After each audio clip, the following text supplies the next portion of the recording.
Good morning. Today is Wednesday, January 29th, and we'll be reading Matthew chapter 21. 21. Do you have 21? All right. You ready? Hi.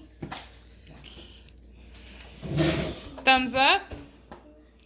You have thumbs up. We have fist bumps.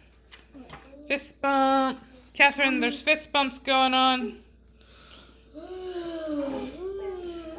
Fist bump.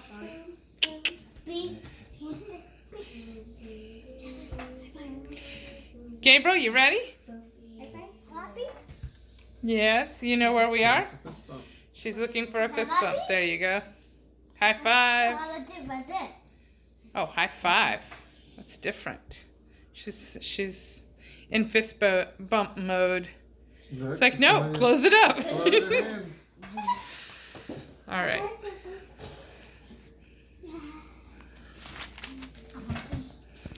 Jesus' triumphal entry into Jerusalem.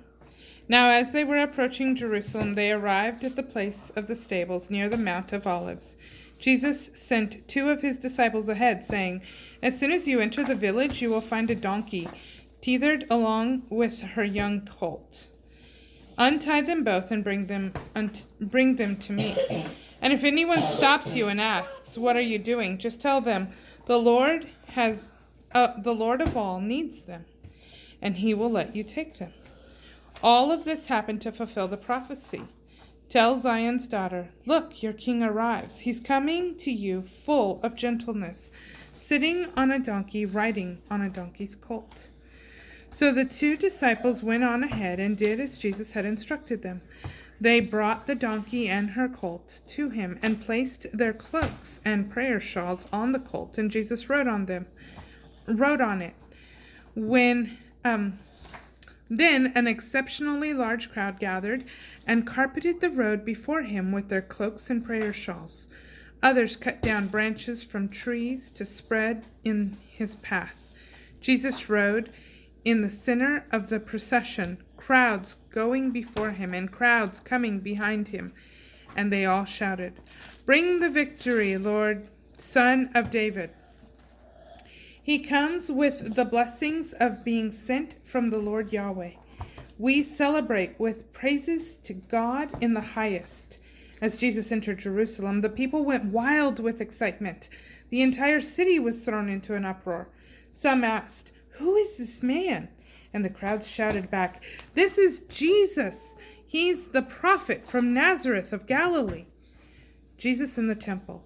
Upon entering Jerusalem, Jesus went directly into the temple area and drove away all the merchants who were buying and selling their goods.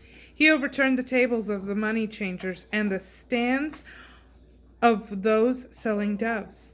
And he said to them, "My dwelling place will be known as a house of prayer, but you have made it into a hangout for thieves." Then the blind and the crippled came into the temple courts, and Jesus healed them all. And the children circled around him, shouting out, "Blessings and praises to the Son of David." But when the chief priests and religious scholars heard the children shouting and saw all the wonderful miracles of healing, they were furious. They said to Jesus, "Don't you hear what these children are saying? This is not right." Jesus answered, "Yes, I hear them.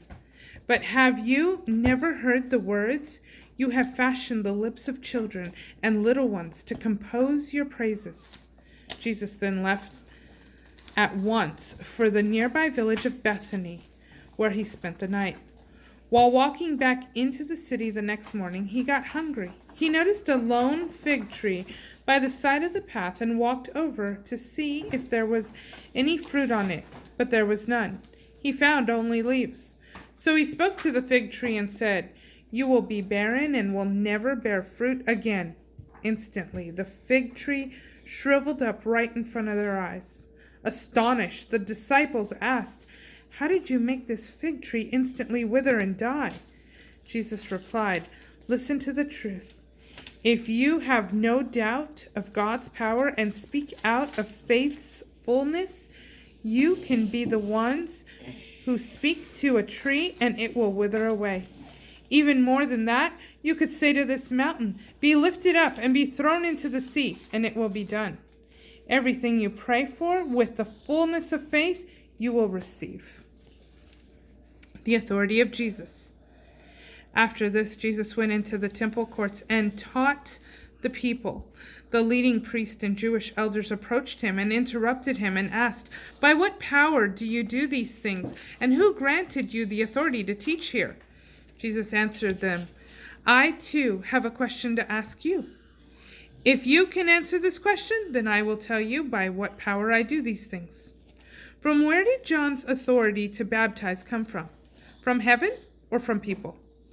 They stepped away and debated among themselves, saying, "How should we answer this? If we say from heaven, he will say to us, 'Then why didn't you respond to John and believe what he said?'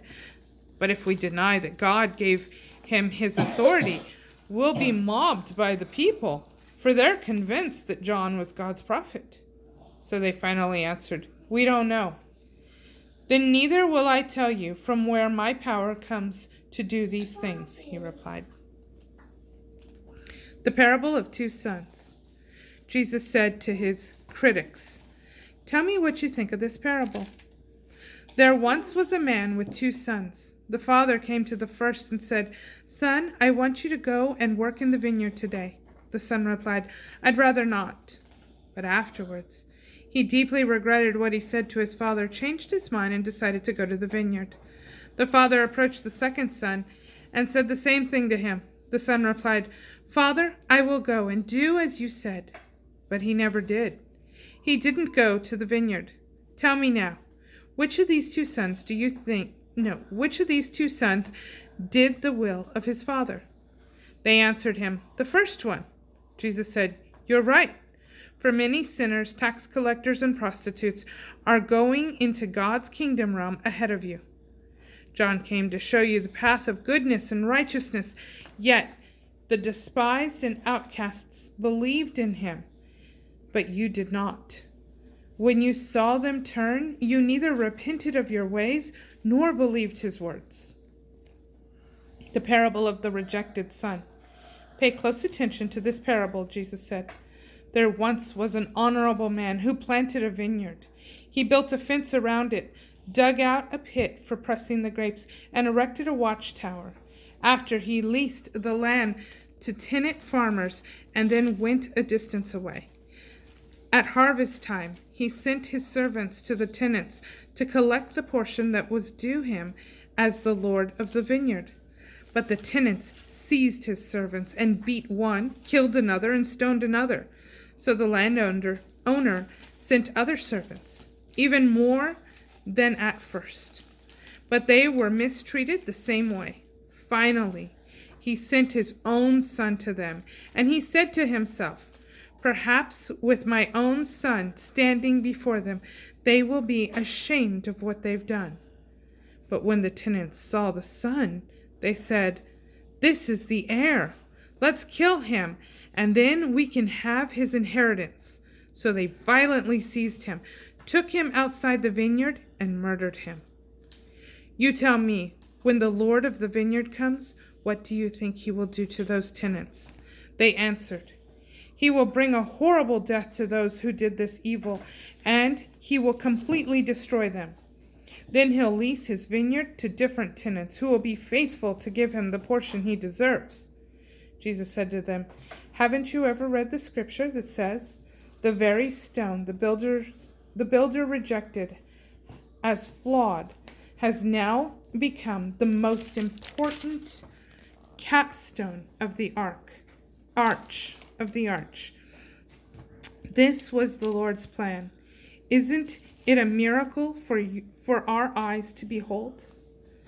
This is why I say to you that the kingdom realm of God will be taken from you and given to a people who will bear its fruit. The one who comes against this stone will be broken, but the one on whom it falls will be pulverized." When the leading priests and Pharisees realized that the parable was referring to them, they were outraged and wanted to arrest him at once. But they were afraid of the reaction of the crowds because the people considered him to be a prophet. That is Matthew 21. Bye.